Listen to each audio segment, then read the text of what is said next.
Washington mornings on the Mall. 105.9 FM. And AM 630. WMAL. 8:07 on WMAL. The big story that has been breaking in the last 24 hours about a new underwear bomb that was a plot to blow up a plane that was thwarted by intelligence officials. They have this bomb in their possession. They're looking at it. They're studying it. But there's a lot of questions about exactly what was going on and how they came to know about this particular plot. Standing by on the phone now is Brian Ross, who is the chief investigative correspondent for ABC News, who may have some details for us and some late-breaking information. Brian, what is the latest? Well, the latest is that the CIA, essentially with the help of other Western intelligence agencies, successfully infiltrated this al-Qaeda cell in Yemen and had somebody in there who was able to come out with the bomb through Saudi Arabia. That bomb is now at the FBI crime labs in Quantico, Virginia, being studied. They know two things about the bomb. One, it's a significant upgrade over the other underwear bomb, which failed to detonate. And two, it would have gone through most airport security screenings. Especially those in foreign countries where they would be coming, because a lot of the foreign countries don't have the scanners, right? That's right, and even the scanners might not do the job here. This would be more a job really for the sniffers or for dogs, because otherwise it's packed in a way that would not be apparent on most of the X-ray readers. There's just one question that's sort of nagging about all this, and look, a huge coup for the intelligence community. Let's give them the credit where credit is due. But there were questions asked about the time that we were getting ready to mark the anniversary of the death of Osama bin Laden, and many people said, are there any credible threats against the United States? And we kept getting from White House and other officials that no, there were not. Have you been able to figure out why they were saying that when they knew this was going on? Well, it certainly appears to be misleading, and what they say is there was an active plot, but not an active threat. This is getting into the world of semantics, as only the people at the White House can twist it, and that by saying there was an active plot, no active plot, that really wasn't the case. There was an active plot. They were aware of it at the time, but they felt there was no active threat because they had infiltrated the cell, and the person with the bomb was under the control of the CIA and other intelligence agencies. So they felt they had control of it, and he wasn't going to blow up a plane, but that there was this plot. So, you have to sort of judge for yourself whether that was misleading or not.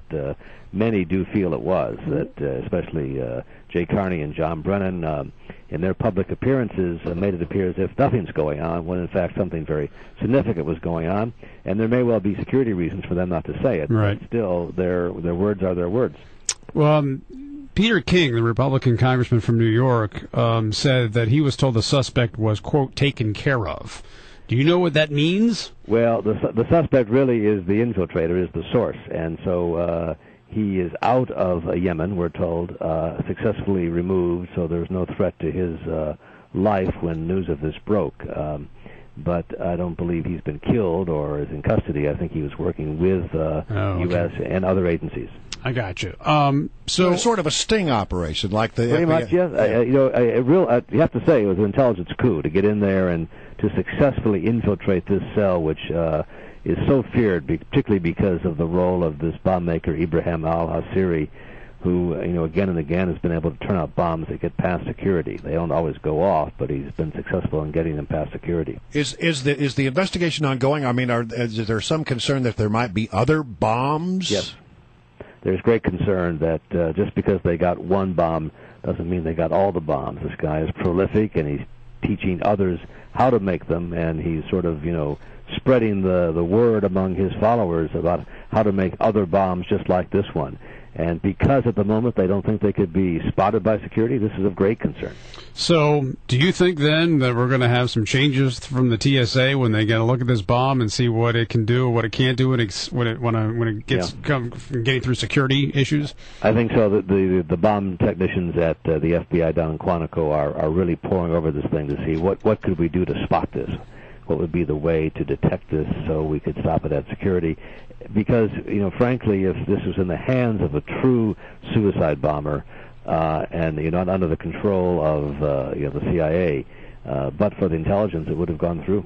So I would imagine that this bomb maker would be high on the list of priority targets. He probably would be number one, I would say, in the world right now. There's probably no one they want to, as they put it, take off the battlefield more than al-Asiri, because he is a true threat, a very dangerous man to the U.S., whose goal seems to be to somehow blow up a U.S.-bound aircraft. That's what he lives and dies for, it seems. And you're talking with people in the intelligence community. Do they have any reason why al-Qaeda is so fascinated with the airlines? I mean, why air transportation more than anything else for them? If you read some of the letters from bin Laden that were made public last week, he was obsessed with it as well, because he feels that if you brought down an airplane, a major jetliner, it would have such an economic crippling effect that it would just ripple across the Western world, that we would all be paralyzed, it would stop travel, it would freeze commerce, security would be enhanced to a point that might be almost untenable for most travelers. It would have a real impact beyond just the 200 lives that would be lost.